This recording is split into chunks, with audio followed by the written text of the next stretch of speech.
देखते हैं। पूछा जा रहा है निम्नलिखित में से कौन सा युग्म सुमेलित है। कौन सा युग्म है सुमेलित है। एक तरफ कुछ ग्रंथ दे रखे हैं और एक तरफ उनके लेखक के नाम। देखिएगा पूछ रहा है कौन सा युग्म सुमेलित है। पहला है आपके सामने कि पुंडरीक विठल द्वारा जो रचित है वह है रागमाला। आप कहेंगे सर ये सही है, इसमें कोई दिक्कत है नहीं। तो पूछ भी तो यही रहा है कि निम्न में से कौन सा युग्म सुमेलित है, तो option number A is correct answer है। रागमाला के जो लेखक हैं वो पुंडरीक विठल हैं। आइए आगे देखते हैं। पंडित भाव भट्ट और सामने दे रखा है संगीत राज। आप कहेंगे सर ये जो संगीत राज है ये किसकी रचना है, तो याद रखिएगा ये रचना है राणा कुंभा की। पहला क्वेश्चन तो यहां से ये बन सकता है। दूसरा क्वेश्चन है आपके सामने कि जो राणा कुंभा द्वारा रचित संगीत राज है कितने भाग हैं इसके, तो याद रखिएगा 5 भाग या 5 खंड बोल सकते हैं आपसे। ठीक है, कौन कौन से 5 भाग हैं ये भी क्वेश्चन पूछा गया है। तो इसके अंदर आप याद रखिएगा एक तो है नृत्य रतन कोश, एक है आपकी गीत रतन कोश, एक है आपके रस रतन कोश,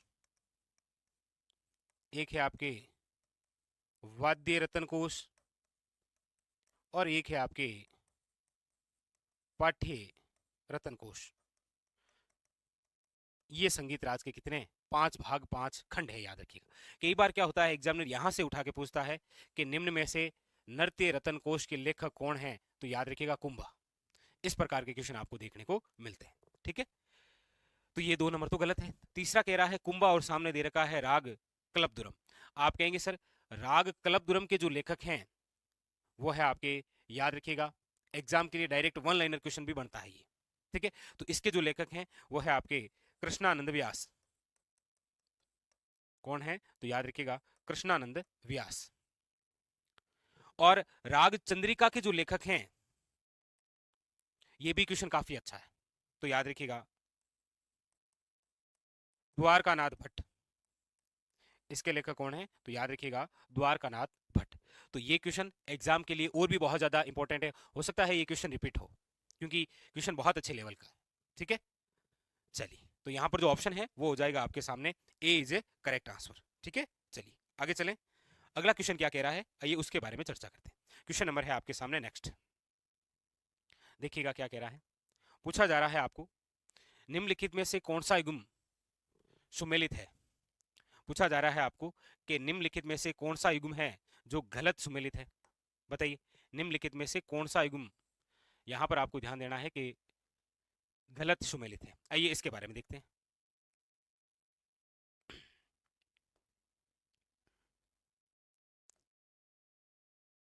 देखिए निम्नलिखित में से कौन सा युग्म गलत सुमेलित है।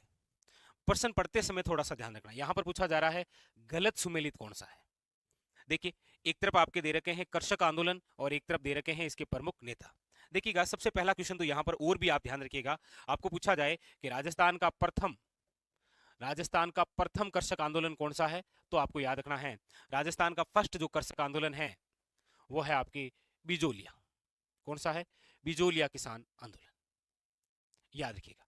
अच्छा दो बात और याद रखिएगा, एक आपको पूछा जाए राजस्थान में किसान आंदोलन के जनक कौन है, तो आपको याद रखना है कि राजस्थान में किसान आंदोलन के जो जनक हैं उनका नाम है विजय सिंह पथिक। राजस्थान में किसान आंदोलन के जो जनक हैं वो तो कौन है, याद रखिएगा विजय सिंह पथिक। लेकिन बिजोलिया किसान आंदोलन के जनक कौन है, तो याद रखिएगा साधु सीताराम दास। ये दो अलग अलग क्वेश्चन है। ठीक है, साधु सीताराम दास। ठीक है, आइए चर्चा करते हैं। देखिएगा दे रखा है बेंगू किसान आंदोलन के जो प्रमुख नेता हैं वो है आपके सामने राम नारायण चौधरी। आप कहेंगे सर ये सही है, कोई दिक्कत है नहीं। बेंगू जो किसान आंदोलन है इसके जो प्रमुख नेता है वो कौन है, राम नारायण चौधरी, याद रखिएगा। और ये जो बेंगू किसान आंदोलन है ये बिजोलिया से ही प्रेरित था और बेंगू के जो किसान थे वो गए थे विजय सिंह पथिक के पास में, लेकिन विजय सिंह पथिक ने इनको किसके पास में भेजा था, राम नारायण चौधरी के पास में। राम नारायण चौधरी आए और बेंगू किसान आंदोलन को संभाला और बेंगू के जो जागीरदार हुआ करते थे अनूप सिंह उनके साथ में समझौता भी किया। अनूप सिंह ने रामनारायण चौधरी की बातें मान भी ली थी लेकिन सरकार ने मानने से मना कर दिया और उस अनूप सिंह और रामनारायण चौधरी के मध्य जो समझौता हुआ था उसे बोलेश्विक समझौते की संज्ञा देते हुए मानने से मना कर दिया था। ठीक है, और इस बेंगू से वापस यदि इस प्रकार से वन लाइनर कोई क्वेश्चन आए तो याद रखना आपको पूछा जा सकता है कि रूपाजी वे कृपाजी नामक धाकड़ किसान किस किसान आंदोलन के तहत शहीद हुए थे? तो फिर आपको याद रखना है वो है बेंगू किसान आंदोलन। Very very important. ठीक है, तो ये तो सही है, कोई दिक्कत नहीं। 2 नंबर है बूंदी, सामने दे रखा है नैनूराम शर्मा। नैनूराम शर्मा या नैनूराम शर्मा जो कि हाड़ोती के गांधी हैं, ये भी सही है, कोई दिक्कत है नहीं। लेकिन एक बात याद रखिएगा, बूंदी किसान आंदोलन में जो व्यक्ति शहीद हुए थे उनका नाम है नानक भील। नानक भील झंडा गीत गाते समय शहीद हो गए थे, याद रखिएगा। डाबी हत्याकांड हुआ था। ठीक है, तो बेंगू के अंदर तो रूपा जी और कृपा जी शहीद हुए थे, और बूंदी में याद रखिएगा नानक भील शहीद हुए थे। ठीक है, ये भी सही है, कोई दिक्कत नहीं। बूंदी नैनू राम शर्मा। तीसरा है बिजोलिया विजय सिंह पथिक। आप कहेंगे सर ये भी सही है, देखिएगा बिजोलिया जो किसान आंदोलन है, बिजोलिया जो किसान आंदोलन है, आप सब जानते हैं कि ये भारत का ही नहीं बल्कि विश्व का सबसे लंबा किसान आंदोलन है, इसीलिए इसे भारत का मैराथन किसान आंदोलन भी कहा जाता है। शुरुआत है 1897 से लेकर 1941। इतिहास के अंदर यहां से चरण से पूछे जाने वाला दूसरा क्वेश्चन है। एक तो पूछता है कि राजस्थान का एकीकरण कितने चरणों में हुआ, तो 7 चरणों में। और एक पूछता है बिजोलिया किसान आंदोलन कितने चरणों में हुआ, तो याद रखिएगा 3 चरणों में। पहला जो चरण था 1897 से लेकर 1915, इसको चलाया था साधु सीताराम दास ने, याद रखिएगा। प्रमुख कौन थे? साधु सीताराम दास। उसके बाद में दूसरा जो चरण है वो 1916 से लेकर 1922, और चलाने वाले कौन है, तो याद रखिएगा पथिक जी, विजय सिंह पथिक। और तीसरा जो चरण है 1923 से लेकर 1941, इसके जो प्रमुख थे ना वो हरिभाऊ उपाध्याय थे, बाकी इसके साथ में भी थे माणिक्यलाल वर्मा, रामनारायण चौधरी, जमनालाल बजाज जैसे लोग, लेकिन प्रमुख रूप से कौन थे? हरिभाऊ उपाध्याय। तो यहां पर दे रखा है कि बिजोलिया विजय सिंह पथिक। आप कहेंगे सर कोई दिक्कत नहीं है, ये भी सही है। तो फिर ऑप्शन नंबर है बीकानेर, और सामने दे रखा है नरोत्तम लाल जोशी। आप कहेंगे सर ये गलत है, क्योंकि बीकानेर किसान आंदोलन की हम चर्चा करते हैं तो प्रमुख रूप से जो हमारे सामने नाम आएगा वो एक तो हनुमान सिंह आर्य, याद रखिएगा, या फिर मग्गाराम वैद्य। क्योंकि जब हम बीकानेर रियासत के आंदोलन पढ़ते हैं तो हम यहाँ पर 4 प्रकार की घटनाएं पढ़ते हैं। एक तो है आपके उद्रासर की, एक है आपके महाजन की, एक है आपके दूध व खारा किसान आंदोलन, और एक आप पढ़ते हैं कांगड़ कांड। और आप जानते हैं कि बीकानेर रियासत की अंतिम घटना है वो है कांगड़ कांड, प्रसिद्ध घटना है दूध व खारा किसान आंदोलन। ठीक है, तो यहाँ पर जो व्यक्ति हैं वो आपके सामने ही है। अच्छा, महिला का नाम भी आए तो याद रखिएगा खेतूबाई, और ये जो खेतूबाई है ये कौन है, तो याद रखिएगा मग्गाराम वैद्य की बहन है, और ये क्वेश्चन भी पूछ रखा है। तो यहाँ पर जो गलत है वो है आपके सामने option number 4 is correct answer, ये गलत है, याद रखिएगा। ठीक है, चलते हैं आगे। अगला क्वेश्चन क्या कह रहा है देखिएगा। अगला क्वेश्चन है आपके सामने क्वेश्चन नंबर 9। क्या कह रहा है? पूछा जा रहा है कि राजस्थान के इतिहास में पट्टा रेख से क्या अभिप्राय है। देखिएगा, राजस्थान इतिहास में जब आप मध्यकालीन और आधुनिक प्रशासनिक व्यवस्था पढ़ते हैं तो इस प्रकार के क्वेश्चन आपको वहां पर देखने को मिलते हैं। तो यहां पूछा जा रहा है कि राजस्थान के इतिहास में पट्टा रेख से क्या तात्पर्य है। तो अंकलित राजस्व, सैन्य कर है ये, आयात निर्यात कर है, या बेगार पड़ता है। तो देखिए पट्टा रेख, याद रखिएगा ये कागजात है, ये एक प्रकार का अपेक्षित राजस्व कर है, याद रखिएगा, अपेक्षित राजस्व कर, याद रखिएगा। पट्टा रेख कागजात क्या है ये, आपके वेरी वेरी इंपॉर्टेंट, याद रखिएगा। 1 लाइनर क्वेश्चन बन सकता है, थ्योरेटिकल क्वेश्चन भी बन सकता है यहाँ से। ठीक है, तो ये आपके क्या है, आकलित राजस्व है, ये एक प्रकार का अपेक्षित राजस्व कर है। ठीक है, option number A is a correct answer. चलिए अगला क्वेश्चन देखिए, क्वेश्चन नंबर है आपके सामने 10। पूछा जा रहा है शेखावटी ब्रिगेड का मुख्यालय कहाँ स्थित है। देखिएगा, आप जब सैनिक टुकड़ी पढ़ते हैं तो एक तो आप पढ़ते हैं जोधपुर लीजियन,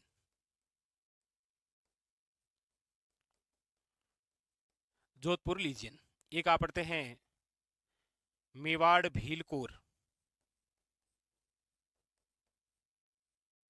पढ़ते हैं, और एक है आपके सामने मेरवाड़ा बटालियन। 4 प्रमुख रूप से पढ़ते हैं आप ये। तो शेखावटी ब्रिगेड का जो मुख्यालय है वो तो है आपके कहां पर, तो याद रखिएगा झुंझुनू। जोधपुर लीजियन का जो मुख्यालय है वो है, याद रखिएगा, एरिनपुरा। मेवाड़ भीलकोर का जो मुख्यालय है वो है, याद रखिएगा, खेरवाड़ा। खेरवाड़ा उदयपुर में है, एरिनपुरा पाली में है, और मेरवाड़ा बटालियन का मुख्यालय आपको कमेंट करके बताना है कि मेरवाड़ा बटालियन का मुख्यालय कहां पर है। तो इसका जो मुख्यालय है वो तो है आपके सामने, याद रखिएगा, option number 2 is correct answer, Jhunjhunu. ठीक है, तो ये जरूर बताइएगा मेरवाड़ा बटालियन का मुख्यालय कहां पर है। वेरी वेरी इंपॉर्टेंट क्वेश्चन बनता है यहां से। ठीक है, मेवाड़ भील कोर जो है इसकी स्थापना है वो 1841 के अंदर हुई थी, याद रखिएगा, वेरी वेरी इंपॉर्टेंट। कब हुई थी? 1841। ये क्वेश्चन इंपॉर्टेंट है। ठीक है, चलिए अगला क्वेश्चन देखते हैं, अगला क्या कह रहा है।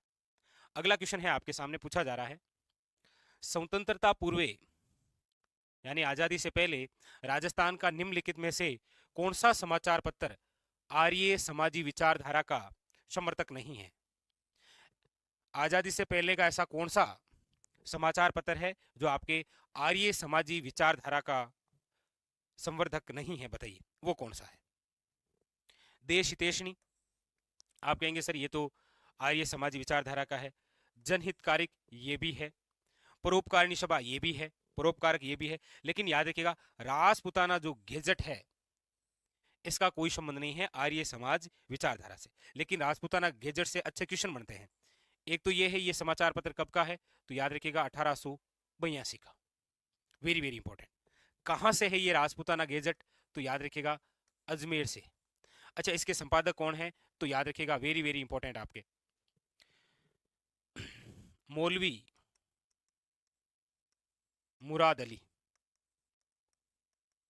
तो ऐसा क्वेश्चन ये वन लाइनर और बन सकता है, राजपुताना गेजेट कब, तो याद रखिएगा 1882। कहां से, तो अजमेर से। ठीक है, और इसके संपादक कौन, तो याद रखिएगा मौलवी मुराद अली। ये अच्छा और क्वेश्चन बन सकता है। ठीक है, चलिए अगला क्वेश्चन देखिएगा। अगला क्वेश्चन है आपके सामने, क्वेश्चन नंबर 12। पूछा जा रहा है राजस्थान के कौन से क्षेत्र में, डायरेक्ट आपके सामने वन लाइनर क्वेश्चन है, पूछा जा रहा है। देखिए, पूछा जा रहा है कि राजस्थान के कौन से क्षेत्र में चैत्र शुक्ल पंचमी को गुलाबी गणगौर मनाई जाती है। राजस्थान का ऐसा कौन सा क्षेत्र है जहां पर ये चैत्र शुक्ल पंचमी को गुलाबी गणगौर मनाई जाती है। नाथद्वारा, उदयपुर, बूंदी या जोधपुर। देखिएगा गणगौर की हम बात करते हैं तो गणगौर कहाँ की प्रसिद्ध है, तो नो डाउट है आप सब जानते हैं जयपुर की। इसके अंदर याद रखिएगा गण का मतलब क्या है, तो आप कहेंगे सर शिव, और घोर का मतलब क्या है, तो याद रखिएगा पार्वती। पार्वती ने भगवान शिव को प्राप्त करने के लिए व्रत किया था, जिसे आज हम गणगौर के रूप में मनाते हैं। ठीक है, तो ये जो गणगौर है ये कहाँ की प्रसिद्ध है, तो याद रखिएगा जयपुर। लेकिन लेकिन आपको पूछा जाए बिना ईश्वर की गणगौर, बिना ईश्वर की जो गणगौर है, ईश्वर का मतलब यहां पर है शिव, बिना ईश्वर की जो गणगौर है ये कहां की प्रसिद्ध है, तो याद रखिएगा जैसलमेर। ये कहां की प्रसिद्ध है, जैसलमेर। दो बातें हो गई है, कौन कौन सी, एक तो ये हो गई कि गणगौर कहां की प्रसिद्ध है, जयपुर की। एक बिना ईश्वर की गणगौर कहां की प्रसिद्ध है, याद रखिएगा जैसलमेर की। अच्छा, एक आपको पूछा जाए धींगा गणगौर कहां की प्रसिद्ध है, तो याद रखिएगा धींगा गणगौर जो प्रसिद्ध है वो है आपके उदयपुर की। और इसके बारे में तो विशेष याद रखिएगा, निम्न में से वह गणगौर जिसका उल्लेख कर्नल जेम्स टोड ने अपने ग्रंथ में किया है, तो वो धींगा गणगौर है उदयपुर वाली। अच्छा, आपके दिमाग में आ रहा होगा ये, लेकिन वो है धींगा बेतमार गणगौर, और ये तो कुंवारों की गणगौर है। और धींगा बेतमार जो गणगौर है ये कहाँ की प्रसिद्ध है, तो याद रखिएगा जोधपुर की। ये लीजिए, गणगौर प्रसिद्ध है जयपुर की, बिना ईसर की गणगौर प्रसिद्ध है जैसलमेर की, धींगा गणगौर प्रसिद्ध है उदयपुर की, धींगा बेतमार गणगौर प्रसिद्ध है जोधपुर की। एक और कहावत है आपने सुनी होगी कभी कि हाड़ो ले डूबियो गणगौर, हाड़ो ले डूबियो गणगौर।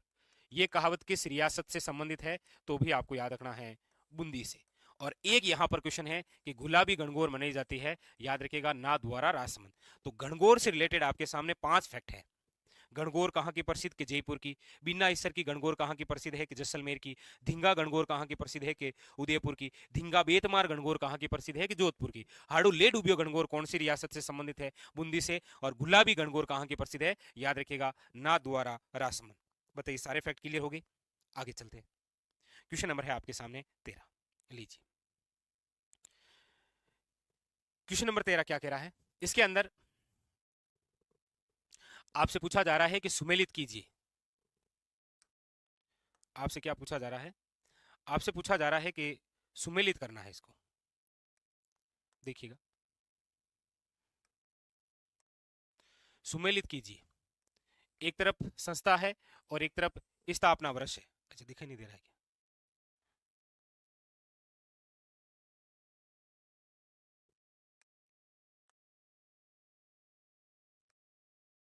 देखिए, सुमेलित कीजिए। एक तरफ संस्था दे रखी है और एक तरफ स्थापना वर्ष दे रखा है। ठीक है, जैसे राजस्थान सेवा संघ है, देश हितैषणी सभा है, अखिल भारतीय देसी राज्य लोक परिषद है और चैम्बर ऑफ प्रिंसेज है। मिलान करना है इसका, ये हमसे पूछा जा रहा है।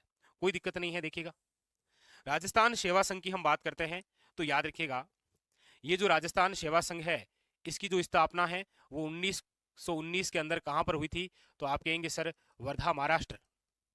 लेकिन सबसे अच्छा क्वेश्चन ये बन सकता है कि राजस्थान सेवा संघ का जो स्थानांतरण है वो राजस्थान में कब हुआ था? तो याद रखिएगा 1920 के अंदर, और कहां पर हुआ था? अजमेर में।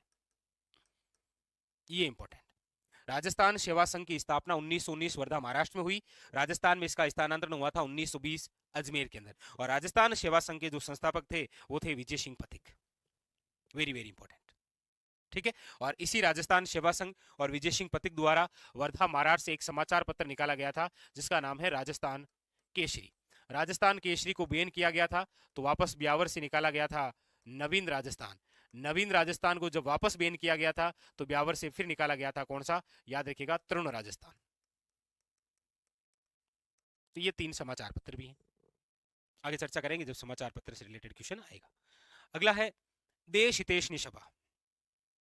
और ये जो देश हितैषणी सभा है, इसका जो गठन है वो कब हुआ? तो आपको याद रखना है कि देश हितैषणी जो सभा है इसका गठन हुआ है, याद रखिएगा, 1877 में। और किस मेवाड़ महाराणा के समय? तो याद रखना है आपको, मेवाड़ महाराणा सज्जन सिंह। मेवाड़ महाराणा सज्जन सिंह के समय की बात है ये।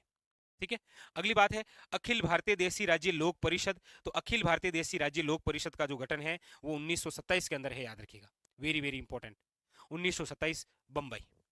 और अगला है chamber of princes. Chamber of princes, जिसे आप नरेंद्र मंडल भी बोल सकते हैं, इसका जो गठन है वो हुआ है 1921 में।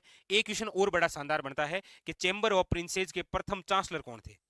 तो आपको याद रखना है इसके फर्स्ट जो चांसलर थे उनका नाम है महाराजा गंगा सिंह। कौन है? याद रखिएगा, महाराजा गंगा सिंह। क्लियर? तो राजस्थान सेवा संघ हो जाएगा 1919, देश हितैषणी सभा 1877, अखिल भारतीय देसी राज्य लोक परिषद 1927 और चैम्बर ऑफ प्रिंसेज है 1921 को। कि किस लोक देवता का जन्म उड़ू काश्मीर गांव, जिला बाड़मेर में हुआ है?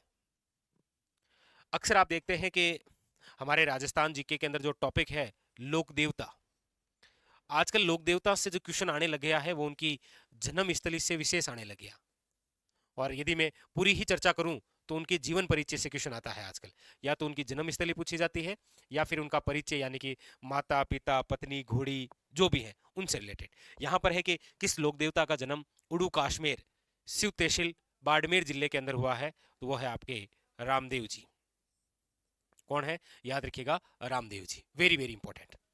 रामदेव जी एकमात्र ऐसे लोक देवता है जो कवि भी है, याद रखिएगा।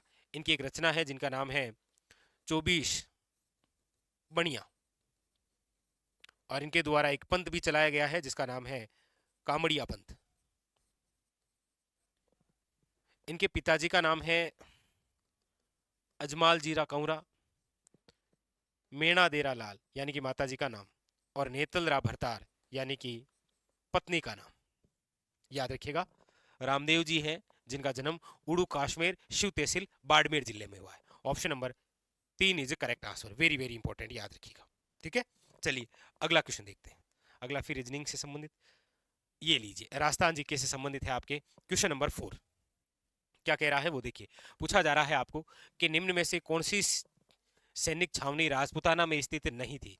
आप सब जानते हैं कि 1857 क्रांति के तहत हमारे राजस्थान के जो अंदर है वो कितनी छावनियां? 6 छावनियां पड़ते हैं।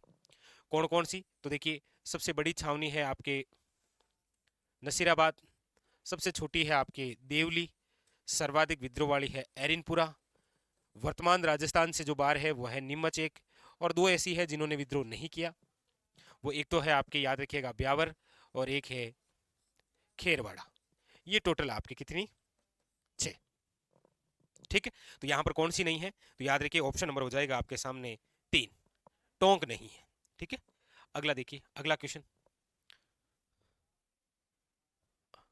अच्छा, रास्ता जी के संबंध नहीं, अच्छा ये रहा, देखिए क्वेश्चन नंबर 9 आपके सामने क्या पूछा जा रहा है, पूछा जा रहा है 1857 विद्रोह के समय राजपुताना के एजेजी कौन थे, एजीजी यानी एजेंट टू गवर्नर जनरल, और एजेंट टू गवर्नर जनरल, और बात हो रही है कब की, 1857 की, तो उस समय थे, याद रखिएगा, George Patrick Lawrence, George Patrick Lawrence, याद रखिएगा, option number A is the correct answer. ठीक है, आप सब जानते होंगे कि जब यहाँ हमारे साथ देसी रियासतों के साथ जब संधियां होती है, उसके बाद में अंग्रेज यहाँ पर शासन चलाने के लिए एक रेजिडेंसी की स्थापना करते हैं जिसका नाम है राजपुताना रेजिडेंसी, और उसी राजपुताना रेजिडेंसी का जो प्रमुख होता है वही होता है आपके AGG, agent to governor general. पहला एजेंट टू गवर्नर जनरल जो बना था वो था इब्राहिम लोकेट, लेकिन 1857 के समय कौन था, तो याद रखिएगा जॉर्ज पैट्रिक लॉरेंस, याद रखिएगा।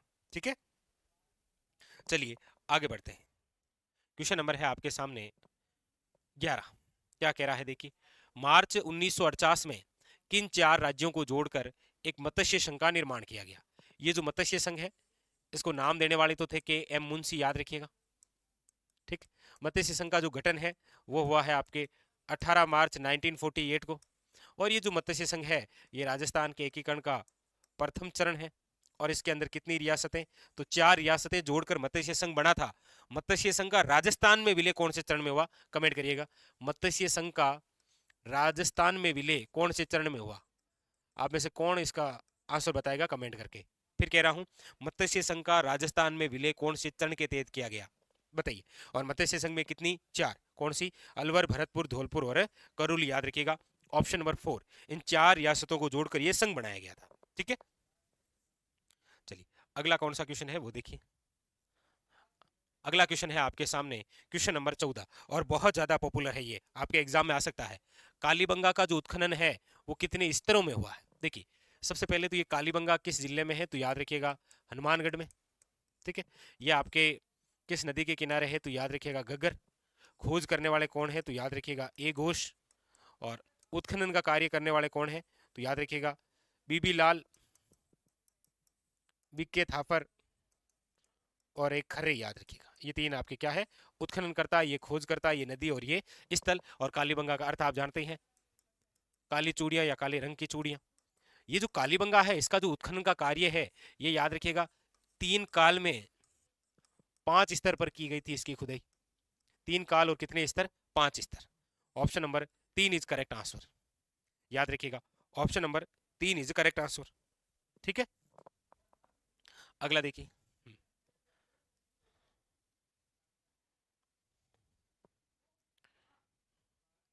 देखिए 18 नंबर क्वेश्चन देखिए, ये बड़ा इंपॉर्टेंट क्वेश्चन है और भी। हाँ, देखिए कि सरदार पटेल को किस देसी राज्य के विरुद्ध पुलिस कार्रवाई करनी पड़ी थी। आप सब जानते हैं कि सरदार वल्लभ भाई जो पटेल हैं, देखिएगा हमारे पूरे भारत में कितनी रियासतें थी, तो 565। इनमें से 562 रियासतों का तो क्या हो गया था, विलय। लेकिन 3 ऐसी रियासतें थी जिनका विलय नहीं हो पाया था, वो है आपके जूनागढ़, हैदराबाद, एक तो है आपके जूनागढ़, हैदराबाद, और याद रखिएगा कश्मीर। तो इनमें से ऐसी कौन सी रियासत है, भोपाल का तो कोई रोल भी नहीं इसमें, ऐसी कौन सी रियासत है जिसके लिए सरदार वल्लभ भाई पटेल को पुलिस कार्रवाई करनी पड़ी, तो याद रखिएगा इनमें से जो है वो है आपके ऑप्शन नंबर 4, याद रखिएगा हैदराबाद। इसके खिलाफ, हैदराबाद के खिलाफ। ठीक है, अगला देखिए क्वेश्चन नंबर है आपके सामने 19, वेरी वेरी इंपॉर्टेंट। क्या कह रहा है, तेजाजी की पत्नी का नाम क्या है, ये लीजिए, आजकल क्वेश्चन ऐसे ही पूछे जा रहे हैं। ठीक है, हाँ, तेजाजी की पत्नी का नाम देखिए, तेजाजी की एक तो जन्मस्थली याद रखिएगा कौन सी है, खरनाल। वो इसीलिए इंपॉर्टेंट है क्योंकि खरनाल जो कि आपके नागौर जिले में है, यहां पर स्थापित किया जा रहा है तेजाना। क्या स्थापित किया जा रहा है, तेजाना, यानी कि वीर तेजाजी की जो पूरी जीवनी है उनसे संबंधित ये मान लो कि वहां पर आपके पनोरमा स्थापित होगा, एक तरह का एक पर्यटन स्थल बनेगा तेजाना। इनकी कर्मस्थली जो है वो याद रखिएगा बांसी दुगारी। बांसी दुगारी, और बांसी दुगारी कहां पर है तो याद रखिएगा बूंदी में। इनका जो ससुराल है वो है याद रखिएगा पनेर में। पनेर है आपके अजमेर में। इनका जो प्रसिद्ध, पहले मुख्य मंदिर की यदि आप बात करते हैं तो इनका मुख्य मंदिर है खरनाल में, लेकिन प्रसिद्ध जो मेला है वो है परबतसर, परबतसर नागौर का। ठीक है। और तेजा जी की माँ का नाम, अच्छा यहाँ पत्नी का पूछ रहा है क्या, चलिए माँ का नाम आप कमेंट करके बताइए, बाकी पत्नी का नाम आप जानते हैं पेमल। और वैसे संत जो मीराबाई है ना, उनके बचपन का नाम भी पेमल था, याद रखना। मीराबाई के बचपन का नाम पेमल था, और यहाँ पर तेजा जी की पत्नी का नाम भी क्या है, पेमल, याद रखिएगा। ठीक है। हाँ। अगला देखिए, क्वेश्चन नंबर है 20। मेवाड़ क्षेत्र का कौन सा नृत्य है जो सावन भादो मास में 40 दिन तक किया जाता है? मेवाड़ क्षेत्र का ऐसा कौन सा नृत्य है जो हावण भादवा महीने 40 दिन तक करे? तेरे ताली, बम, गिद्दड़ या घमरी? देखिए, तेरे ताली जो नृत्य है ये आप सब जानते हैं रामदेव जी की आराधना में होता है, और इनकी जो जन्मस्थली है वो पादरला गांव पाली है। ठीक है। बम जो नृत्य है ये मेवात क्षेत्र का है, अलवर भरतपुर। गिद्दड़ है शेखावटी का। तो फिर बचा ही ऐसा एक नृत्य जो कि आपके मेवाड़ का है, वो कौन सा है, घुंगरी नृत्य। ये जो घुंगरी नृत्य है ये थाली और मांदल वाद्य यंत्र के साथ 40 दिन तक किया जाता है, और इसे राई नृत्य भी कहा जाता है। इसी का दूसरा नाम क्या है, याद रखिएगा, घुंगरी या राई नृत्य, ऑप्शन नंबर 4। क्वेश्चन नंबर 25 आपके सामने क्या कह रहा है, राणा सांगा की मृत्यु के बाद कौन मेवाड़ का शासक बना? आजकल देखिए ये जो मेवाड़ के शासक है ना, इनसे रिलेटेड क्वेश्चन ऐसे ही पूछते हैं, प्रमुख राजा का नाम देता है और पूछता है कि इसकी मृत्यु के बाद में अगले कौन बने। समझ रहे हैं आप? प्रमुख राजा का नाम देंगे और ये पूछेंगे इसकी मृत्यु के बाद में कौन बने, वो इंपॉर्टेंट क्वेश्चन पूछता है। तो राणा सांगा की मृत्यु के बाद मेवाड़ का अगला शासक कौन बना? देखिए, सांगा, सांगा के बाद में बनते हैं आपके रतन सिंह। रतन सिंह के बाद में बनते हैं विक्रमादित्य। विक्रमादित्य के बाद में अस्थायी रूप के अंदर आ जाता है बनवीर, और बनवीर के बाद में आते हैं उदय सिंह। उदय सिंह के बाद में आप जानते हैं महाराणा प्रताप। यही तो क्रम है। तो सांगा के बाद में कौन बने थे, याद रखिएगा, Rana Ratan Singh. Very very important. ठीक है। Option number 1 is a correct answer. ठीक। पूछा जा रहा है, निम्नलिखित में से कौन सा शासक गुज्जर प्रतिहार राजवंश से संबंधित नहीं है? गुज्जर प्रतिहार राजवंश से संबंधित नहीं है। देखिए, गुज्जर प्रतिहार की बात करते हैं तो हम हमारे राजस्थान में 2 जगह पढ़ते हैं, एक मंडोर के गुज्जर प्रतिहार और एक आप पढ़ते हैं भीनमाल के गुज्जर प्रतिहार। नागभट्ट सेकंड हो, चाहे आपके महेंद्रपाल हो, देवपाल हो, या ये आपके भद्रभट्ट फर्स्ट हो, इनमें से ऐसे कौन से शासक हैं जिनका संबंध गुज्जर प्रतिहार से नहीं है? तो इसका जो राइट आंसर है वो है आपके ऑप्शन नंबर 4। बाकी सब के सब क्या है, गुज्जर प्रतिहार से रिलेटेड है। ठीक है। और गुज्जर प्रतिहार आप मंडोर और भीनमाल हमारे राजस्थान में 2 जगह आप पढ़ते हैं। ठीक है। चलिए आगे, क्वेश्चन नंबर है आपके सामने नेक्स्ट क्या कह रहा है, देखिए क्वेश्चन नंबर है आपके सामने अगला क्या कह रहा है। देखिए, क्वेश्चन है कि राजस्थान के पूर्व मध्यकालीन राज्यों में नैमितिक पदनाम का प्रयोग किया जाता था, किसके लिए? नैमितिक, यानी कि एक चीज इस क्वेश्चन को पढ़ने से ये क्लियर हो गया कि कहीं ना कहीं प्रशासनिक या जो राज व्यवस्था थी उससे रिलेटेड क्वेश्चन आ रहा है। कौन सी? राजस्थान के प्राचीन में, मध्यम में कैसी रही, उनसे रिलेटेड। जैसे देखिए, राजस्थान के पूर्व मध्यकालीन राज्यों में नैमितिक पदनाम का प्रयोग किसके लिए करते थे? तो याद रखिएगा, ये करते थे राज्य के ज्योतिषी के लिए, जो पंडित जी ज्योतिष हुआ करते थे ना, उनके लिए। तो यहां पर ऑप्शन नंबर हो जाएगा 3। अगला क्वेश्चन देखिए, अगला क्वेश्चन है आपके सामने कि क्रांतिकारी जिसे महंत प्यारेलाल हत्याकांड में सजा मिली वे कौन है? यानी व्यक्तित्व क्वेश्चन आ रहा है एक, कि ऐसे क्रांतिकारी कौन है जिसे महंत, यानी कि एक संत थे, एक साधु थे प्यारेलाल, हत्याकांड के तहत सजा मिली थी उनको। तो इसके तहत सजा जिनको मिली थी वो है आपके केसरी सिंह बारठ। याद रखिएगा, बारठ परिवार। बहुत अच्छा क्वेश्चन है। बारठ परिवार का संबंध कहां से है? तो याद रखिएगा शाहपुरा से। ठीक है, शाहपुरा भीलवाड़ा से। और राजस्थान का वह परिवार जिसने अपना संपूर्ण जीवन स्वतंत्रता आंदोलन के लिए त्याग कर दिया था, वो है आपके बारट परिवार। नाम सुनते हैं आप? केसरी सिंह बारट, जोरावर सिंह बारट, प्रताप सिंह बारट। केसरी सिंह बारट के पुत्र का नाम है प्रताप सिंह बारट, जबकि इनके भाई का नाम है जोरावर सिंह बारट। तो केसरी सिंह बारट को याद रखिएगा, महंत प्यारेलाल हत्याकांड के तहत सजा हुई थी और इनको कौन सी जेल में रखा गया था? तो याद रखिएगा, बिहार की है हजारीबाग जेल में, हजारीबाग जेल में। और केसरी सिंह बारट नाम आते ही इनकी एक रचना याद आ गई होगी, चेतावनीरा चुंगटिया। कौन सी? चेतावनीरा चुंगटिया। आप सब जानते हैं कि मेवाड़ के महाराणा जिनका नाम है फतेह सिंह, फतेह सिंह 1903 के अंदर दिल्ली के अंदर लॉर्ड कर्जन के दरबार में भाग लेने जा रहे थे, तब उनको रोकने के लिए केसरी सिंह बारट द्वारा 1300 टे लिखकर भेजे गए, जिन्हें इतिहास में कहा गया है चेतावनीरा चुंगटिया, और ये डिंगल भाषा में थे। ठीक है, अगला देखिए, क्वेश्चन नंबर है आपके सामने अगला। देखिए, निम्नलिखित में से किसने राजपूताना की देसी रियासतों के साथ 17 टू 18 की अधीनस्थ संधि की बातचीत की थी? यानी कि राजपूत रियासतों के साथ 18-17, यानी कि आप सब जानते हैं 17 से लेकर 23 तक क्या हुई थी? अधीनस्थ संधियां हुई थी ना, अधीनस्थ संधियां। और ये किनके समय की बात है? उस समय भारत के गवर्नर जनरल थे लॉर्ड हेस्टिंग्स, उनके समय की। तो लॉर्ड हेस्टिंग्स की ये जो अधीनस्थ संधियां हैं, ये राजपूताने की देसी रियासतों के साथ करने कौन आया था? तो याद रखिएगा, चार्ल्स मेटकॉप। और ये चार्ल्स मेटकॉप कौन है? तो ये दिल्ली का रेजिडेंट है, याद रखिएगा, दिल्ली से आया था ये। और इसकी सहायता किसने की थी? कर्नल जेम्स टोड ने, याद रखिएगा। ठीक है, अगला क्वेश्चन देखिए, क्वेश्चन नंबर है आपके सामने नेक्स्ट, पूछा जा रहा है आपको। अब ये देखिए, ये क्वेश्चन है आपके एकीकरण से रिलेटेड। देसी रियासतों जो 25 मार्च 1948 को गठित संयुक्त राजस्थान का हिस्सा नहीं थी।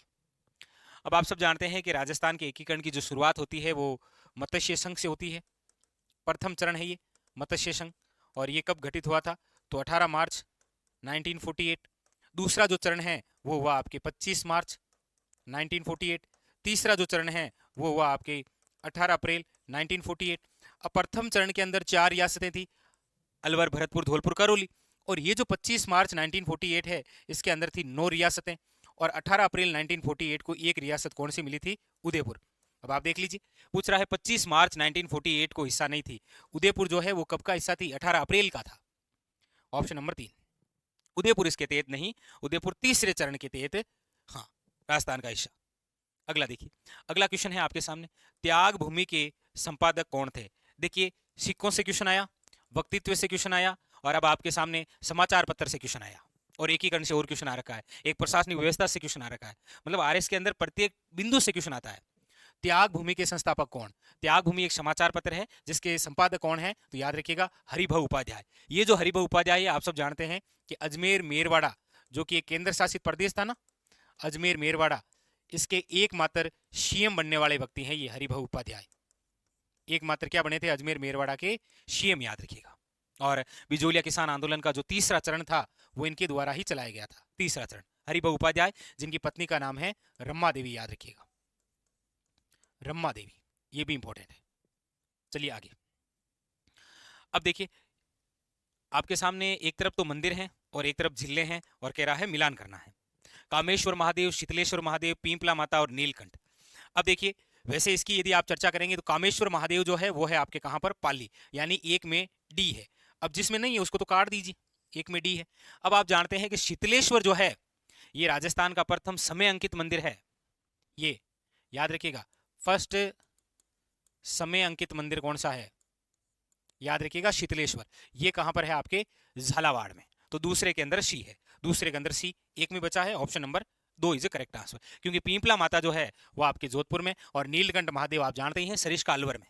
तो कहने का मतलब, एक तरफ कुछ धार्मिक स्थल मंदिर दिए और सामने जिलों के नाम, और वैसे ये पर्यटक स्थल भी है। ठीक, अगला देखिए, क्वेश्चन नंबर 10, चित्तौड़गढ़ किले के निम्नलिखित मंदिरों में से कौन सा एक जैन मंदिर है? चित्तौड़ जो किला है उसके अंदर बहुत सारे मंदिर हैं, लेकिन ऐसा कौन सा मंदिर है जो कि एक जैन मंदिर है? देखिए, कुंभ श्याम मंदिर, ये जैन मंदिर नहीं है। ये जो 27 देवरी है ना, ये 27 जैन मंदिरों का क्या है? समूह है। 27 जैन मंदिरों का, 27 जैन मंदिरों का क्या है? याद रखिएगा, समूह है। और कई बार तो ये सिंगल पूछ लेता है कि 27 देवरी नामक जैन मंदिरों का समूह किस किले में है? चित्तौड़गढ़। ऑप्शन नंबर दो is correct answer. Tulja Bhavani मंदिर याद रखिएगा, ये बनवीर द्वारा निर्मित है। समिदेश्वर मंदिर जो है ये मोक्कल द्वारा है। ठीक है, कुंभ श्याम मंदिर है ये कुंभा द्वारा निर्मित है। चलिए आगे, क्वेश्चन नंबर है 11। पूछा जा रहा है निम्नलिखित में से कौन सा चित्रकार अलवर की चित्रकला से संबंधित नहीं है? अलवर से नहीं है। देखिए, जमुना दास, बख्शाराम, नंदराम या नानक राम। आप कहेंगे सर बाकी का पता नहीं। ये जो नानक राम है ये किशनगढ़ से लिखे हैं। ये कौन सी के हैं? किशनगढ़ से लिखे। और पूछ भी यही रहा है, अलवर से नहीं है तो नानक राम नहीं है, याद रखिएगा। ठीक है, तो चित्रकला से भी क्वेश्चन आया। अब देखिए, साहित्यिक रचना से क्वेश्चन है। एक तरफ कुछ रचना है और एक तरफ लेखक के नाम पूछ रहा है। सुमेलित नहीं है, सुमेलित नहीं है। पग फेरो है मणि मधुकर की। कोडम दे है मेघराज मुकुल, मेघराज मुकुल वही है। चुड़ावत मांगी सेनानी शीस काट दी दियो सतरानी। पागी है चंद्रप्रकाश दवेल की। बोल भारमली जो है ये यादवेंद्र शर्मा की नहीं है, ये जोशी साहब की है, याद रखिएगा। ठीक है, चंद्रप्रकाश जोशी। तो ऑप्शन नंबर ए है, ये आपके सुमेलित नहीं है। क्वेश्चन नंबर नेक्स्ट देखिए, अगला है घंवरी देवी, जो कि आपके बीकानेर की है। घंवरी देवी जिस गायन शैली से संबंधित थी। अब देखिए, बीकानेर है, बीकानेर जैसलमेर यानी कि पश्चिम राजस्थान की एक ही गायकी तो है, वो कौन सी है? मांड गायकी। ऑप्शन नंबर 2 मांड गायकी। ठीक है, अगला क्वेश्चन देखिए, नारी संत दयाबाई शिष्या थी किसकी? नारी संत दयाबाई किसकी शिष्या थी? अब देखिए, दो ही नाम सुनते हैं आप, एक तो दयाबाई और एक है आपके सहजोबाई। ये दोनों जो हैं वो किसकी शिष्या है? तो आप जानते हैं संत चरणदास जी की। Option number A is correct answer. Sahjobai की रचना है सेज प्रकाश, जबकि इसका है दयाबोध। ठीक है, ये भी और इंपॉर्टेंट है, याद रखिएगा, पूछ लेता है वो कभी कभी। अगला क्वेश्चन देखिए, ग्रासिया जनजाति से संबंधित नृत्य शैली है। ग्रासिया, देखिए घंवरी है वो भिल्लों की है। बम जो है ये आपके मेवात क्षेत्र का है। ठीक है, हाँ। और तेहरे ताली जो है ये आप सब जानते हैं रामदेव जी की आराधना में होता है। यहाँ पर प्रोपरी पूछ रहा है कि ग्रासिया जनजाति, याद रखिएगा लूर, लूर जो नृत्य है वो आपके ग्रासिया जनजाति से क्या है? संबंधित। अगला क्वेश्चन देखिए, अब ये देखिए थ्योरेटिकल क्वेश्चन पूछा है विजयदान देथा के बारे में, बिल्कुल थ्योरेटिकल क्वेश्चन। क्या कह रहा है? विजयदान देथा के बारे में अधोलिखित कथनों पर विचार कीजिए। विजयदान देथा जिसे आप कहते हैं बीजी, बीजी के नाम से जानते हैं ना, जिनकी बहुत प्रसिद्ध रचना है जी बातारी फुलवारी। कमेंट करके बताइएगा बातारी फुलवारी में कितने खंड है? हो सकता है आपके एग्जाम के लिए इंपॉर्टेंट क्वेश्चन बने। तो बातारी फुलवारी में कितने खंड है? फटाफट कमेंट करके बताइएगा। तो विजयदान देथा के बारे में देखिए, विजयदान देथा राजस्थान के प्रसिद्ध लेखक हैं जिनकी कहानी है चरणदास चोर नामक नाटक के रूप में रूपांतरित की गई। बिल्कुल सही है। दूसरा, विजयदान देथा रूपायन संस्थान के सह संस्थापक है। बिल्कुल है, रूपायन संस्थान जिसकी स्थापना 1960 के अंदर कोमल कोठारी जी द्वारा की गई थी। और ये कहां पर है? तो बोरुंदा जोधपुर। कहां पर है? याद रखिएगा, बोरुंदा जोधपुर। ठीक है, यानी ये भी सही है। तो ए वे बे दोनों सत्य हैं। Option number 4 is correct answer, दोनों ही सही है भाई। ठीक है, याद रखिएगा। आगे देखिए, और हमारे जीके से संबंधित क्वेश्चन कौन कौन से हैं उनके बारे में देखते हैं, देखिएगा। ये देखिए क्वेश्चन नंबर आपके सामने ये रहा 25 नंबर। देखिए क्या कह रहा है, दिख रहा है आराम से? ठीक है, देखिए पूछ रहा है आपसे सूची ए और सूची 2 को सुमेलित कीजिए तथा नीचे दिए गए कोड से उत्तर का चयन कीजिए। एक तरफ जिले हैं और एक तरफ पर्वत है। देखिए पूछ रहा है बरवाड़ा, दो चीजें हैं। देखिए, एक तो है चौथ का बरवाड़ा।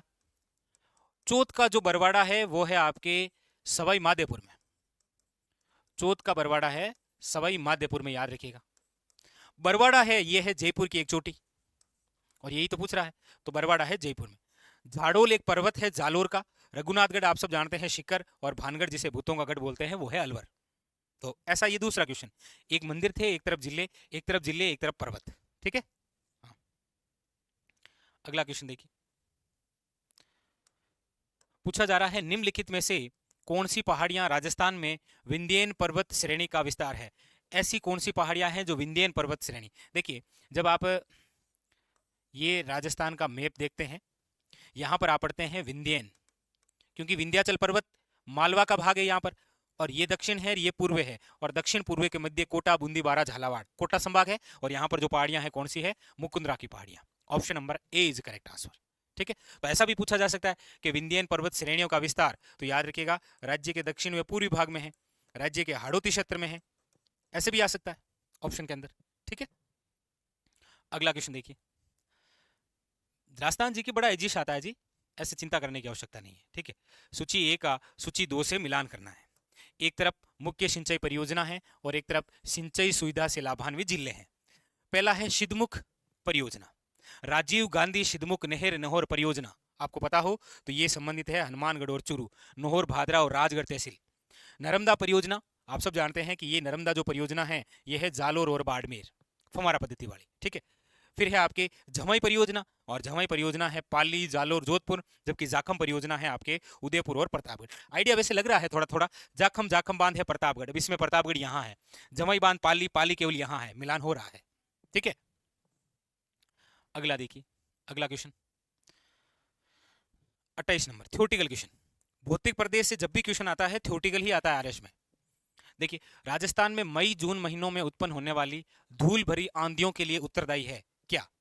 कुछ स्थानों पर संवहन धाराओं की उत्पत्ति होती है, इसी वजह से मई जून माह के अंदर धूल भरी आंधियां चलती है। क्वेश्चन ऐसे बन सकता है कि राजस्थान में मई जून माह में धूल भरी आंधियां चलती है, वजह है ये केवल ऑप्शन में मिल सकता है। बी क्या है? अरावली पहाड़ियां दक्षिण पश्चिमी हवाओं के समांतर है। अरावली पहाड़ियां दक्षिण पश्चिमी हवाओं के समांतर नहीं है, यानी यहां पर केवल एक राइट है, ऑप्शन नंबर 4। ठीक है, यही वजह है कि जिसकी वजह से आंधियां चलती है, और सर्वाधिक आंधियों वाला जिला कौन सा है? गंगानगर। न्यूनतम आंधियां कहां पर चलती है? झालावाड़ में। ठीक है, ये लीजिए क्वेश्चन नंबर 20। निम्न में से कौन से कथन सत्य हैं?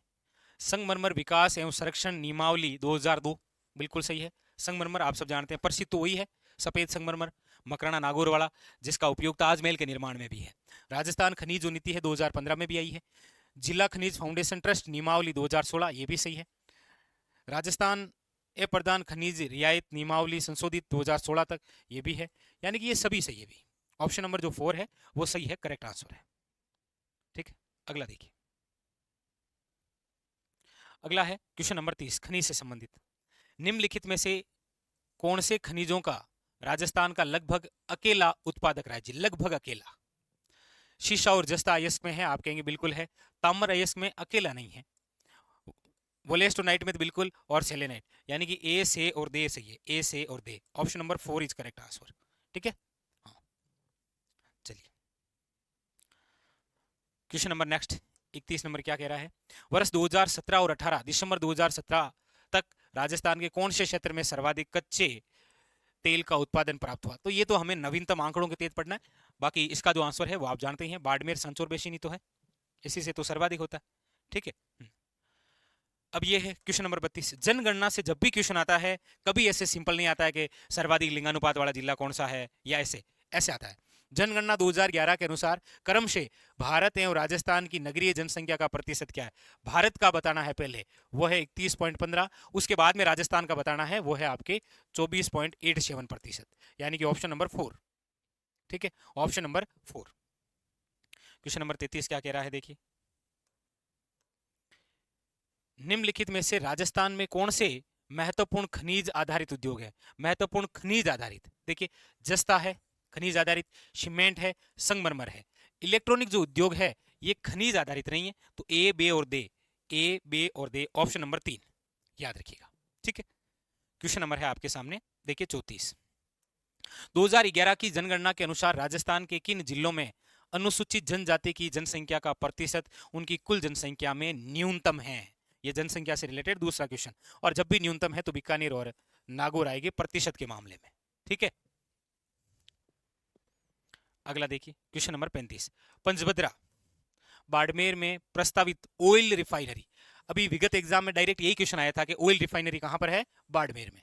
इसीलिए कहते हैं विगत एग्जाम के अंदर जो क्वेश्चन पढ़ते हैं उन्हीं से रिलेटेड क्वेश्चन पूछता है। अब देखिए ये 2 एग्जाम के अंदर आया कि राजस्थान में ऑयल रिफाइनरी कहां पर है? पंचभद्रा बाड़मेर। यहां पूछ रहा है कि पंचभद्रा बाड़मेर में जो ऑयल रिफाइनरी है वो किसका उपक्रम है? तो आप जानते हैं एक तो है हिंदुस्तान पेट्रोलियम HPCL, और इसके साथ में कौन है? राजस्थान सरकार, ऑप्शन नंबर 4।